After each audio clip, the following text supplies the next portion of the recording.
जरा सोचिए, कोई इमारत बनानी हो, लेकिन ईंट पर ईंट जोड़कर नहीं, बल्कि एक पूरे पहाड़ को ऊपर से तराशकर, जो हिस्सा इमारत नहीं है उसे हटाकर। सुनने में अजीब लगता है ना?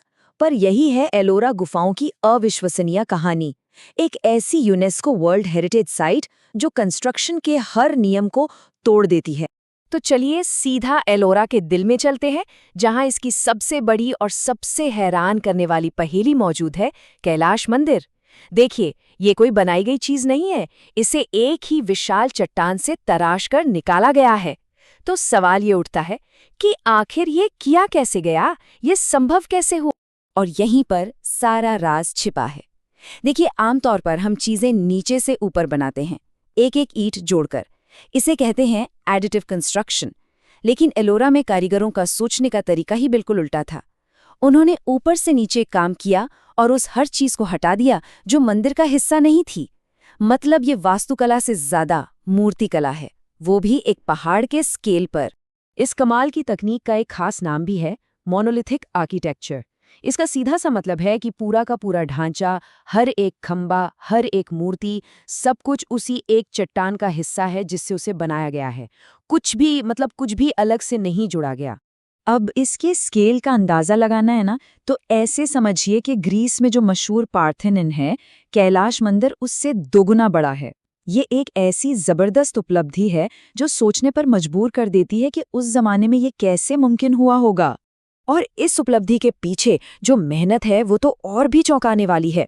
इस मंदिर को बनाने के लिए लगभग 2 लाख टन, जी हाँ 2 लाख टन ज्वालामुखी चट्टान को हाथ से हटाया गया था।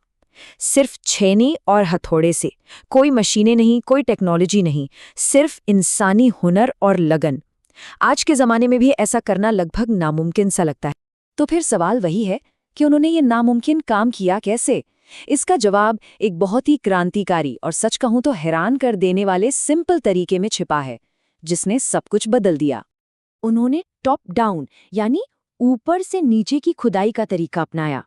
सबसे पहले उन्होंने पहाड़ में 3 गहरी खाइयां खोदकर एक बहुत बड़े चट्टानी ब्लॉक को बाकी पहाड़ से अलग कर दिया और फिर छत से तराशना शुरू किया, धीरे धीरे नीचे की ओर। इस जीनियस तरीके का फायदा ये था कि उन्हें कभी मचान यानी स्कैफोल्डिंग की जरूरत ही नहीं पड़ी और वो कभी अपने ही काम के रास्ते में नहीं आए। ये कारनामा इतना इतना असाधारण था कि 812 ईस्वी के एक शिलालेख में खुद इसे बनाने वाले वास्तुकार का आश्चर्य दर्ज है। उन्होंने लिखा, अरे मैंने इसे कैसे बना दिया। सोचिए, जब बनाने वाला खुद अपनी बनाई चीज से इतना हैरान हो तो हम उसकी महानता का अंदाजा ही लगा सकते हैं। लेकिन एलोरा की कहानी सिर्फ कैलाश मंदिर पर खत्म नहीं होती। ये पूरा कॉम्प्लेक्स असल में 34 गुफाओं का घर है और ये गुफाएं 3 अलग-अलग धर्मों को समर्पित हैं, जो एक ही पहाड़ में एक दूसरे के बगल में शांति से मौजूद हैं। और ये कोई 1-2 साल का काम नहीं था। इसका निर्माण करीब 400 साल तक चला। और दिलचस्प बात यह है कि जो पुरानी धारणाएं थीं, उनके ठीक उलट नई रिसर्च बताती है कि सबसे पहले हिंदू गुफाएं बनी, फिर बौद्ध और उसके बाद हिंदू और जैन गुफाएं साथ-साथ बनती रहीं। ये सह अस्तित्व की एक अनोखी कहानी है। कुल 34 गुफाओं में से 17 हिंदू धर्म से, 12 बौद्ध धर्म से और 5 जैन धर्म से जुड़ी हैं।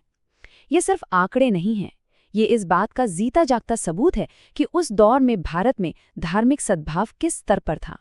तो चलिए एक छोटा सा टूर करते हैं इनमें से कुछ गुफाओं का, ताकि इस जगह की कला और धार्मिक विविधता की एक झलक मिल सके। हमारा पहला पड़ाव है बौद्ध प्रार्थना हॉल, जिसे गुफा नंबर 10 या बढ़ई की गुफा के नाम से जाना जाता है। इसे विश्वकर्मा गुफा भी कहते हैं। अब इसे बढ़ई की गुफा क्यों कहते हैं? क्योंकि इसकी पत्थर की छत को इतनी सफाई से तराशा गया है कि वो बिल्कुल लकड़ी के बीम जैसी दिखती है। अंदर का माहौल किसी बड़े से कैथीड्रल जैसा है और सामने उपदेश देते हुए बुद्ध की विशाल मूर्ति एक गहरी शांति का एहसास कराती है। बौद्ध गुफाओं से आगे बढ़कर अब हम आते हैं एक प्रमुख हिंदू गुफा पर, दशावतार मंदिर। ये मंदिर अपनी पौराणिक कथाओं को पत्थर में जिंदा कर देने वाली मूर्तियों के लिए जाना जाता है। माना जाता है कि ये गुफा राष्ट्रकूट वंश के समय बनी थी और इसमें भगवान विष्णु के 10 अवतारों को दिखाया गया है। यहाँ की कला सिर्फ सुंदर दिखने के लिए नहीं है, उसके पीछे एक गहरा मतलब है। मूर्तियों को द्वंद्व में बनाया गया है, जो अच्छाई और बुराई या सृजन और विनाश जैसी ताकतों के बीच का संतुलन दिखाती। और हमारे इस छोटे सी टूर का आखिरी पड़ाव है शानदार जैन मंदिर, जिसे इंद्र सभा कहते हैं। ये अपनी बारीक नक्काशी और पवित्र ज्यामिति के लिए मशहूर है। इसके अंदर एक केंद्रीय श्राइन है, जिसमें चारों तीर्थंकर चारों दिशाओं की ओर देख रहे हैं, जो जैन दर्शन में ब्रह्मांड की संपूर्णता का प्रतीक है। छत पर तराशा हुआ कमल का शानदार फूल आध्यात्मिक जागरूकता को दर्शाता है। और यहाँ मिले सबूत बताते हैं कि ये सिर्फ एक स्मारक नहीं था, बल्कि सदियों तक यहाँ सच में पूजा पाठ होता रहा। तो इन सब बातों का आज के समय में क्या मतलब है? एलोरा सिर्फ एक प्राचीन अजूबा नहीं है। ये एक ऐसा संदेश देता है जो आज भी, और शायद आज पहले से कहीं ज्यादा मायने रखता है। खुद यूनेस्को इसे मानव रचनात्मक प्रतिभा की उत्कृष्ट कृति मानता है और कैलाश मंदिर के बारे में कहता है कि ये एक ऐसी तकनीकी उपलब्धि है जिसका कोई सानी नहीं। ये पूरी दुनिया के लिए इंसानी सोच और लगन की ताकत का एक बेहतरीन उदाहरण है। तो अगर पूरी बात को 3 पॉइंट्स में समझना हो तो एलोरा इसलिए महत्वपूर्ण है। पहला, ये इंजीनियरिंग का एक बेजोड़ कारनामा है। दूसरा, ये पत्थर में तराशी गई एक कलात्मक और धार्मिक एनसाइक्लोपीडिया है। और तीसरा, और शायद सबसे जरूरी, ये धार्मिक सहिष्णुता का एक बहुत शक्तिशाली प्रतीक है। और यहीं पर एलोरा हम सबके लिए एक बहुत गहरा सवाल छोड़ जाता है। आज के संघर्ष भरे दौर में हम उस जमाने से क्या सीख सकते हैं जब 3 अलग-अलग धर्मों के लोग न सिर्फ एक दूसरे के साथ शांति से रह रहे थे, बल्कि एक ही पहाड़ पर मिलकर अपने सबसे पवित्र स्थान बना रहे थे? ये एक ऐसा सवाल है जो एलोरा की चट्टानों की तरह ही हमेशा कायम रहेगा।